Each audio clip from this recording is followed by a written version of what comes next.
Les éditions de La Gouttière se distinguent. Un des albums publiés par la maison amiénoise vient d'être primé. La Gouttière se tourne aussi vers les États-Unis. Nous en parlons avec son directeur éditorial, Pascal Mériot. Bonjour Pascal Mériot. Bonjour.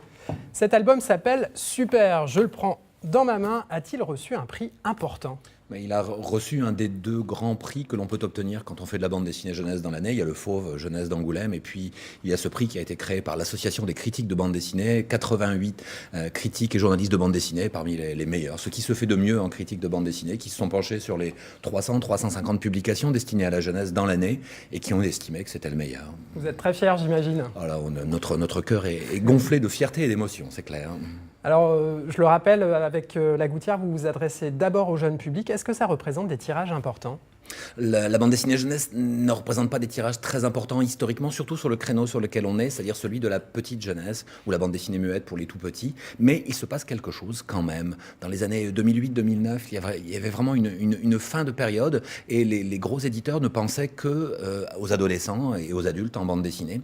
Et puis il y a eu des phénomènes d'édition. On peut penser au Carnet de Cerises par exemple pour ce type de lectorat et donc on bénéficie d'une certaine façon de ce mouvement et on y contribue aussi en créant des bandes dessinées de qualité.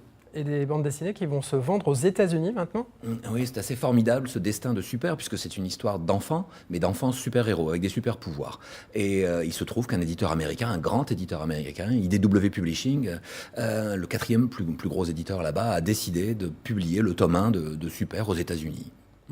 Donc ça aussi, c'est très très intéressant pour vous. Vous pensez que votre maison peut encore se développer ou ça reste de l'artisanat d'une certaine manière ? On est vraiment convaincu qu'on tient quelque chose. Et il y a quelque chose de très militant également dans cette démarche, mais de militant mais qui recoupe une préoccupation aujourd'hui. C'est celle des parents, celle du monde de l'enseignement, celle du monde des bibliothèques. Est-ce qu'il y aura des lecteurs demain vraiment pour s'isoler avec des livres ? Ou est-ce que toute lecture se fera autrement sur des écrans, sur des tablettes ?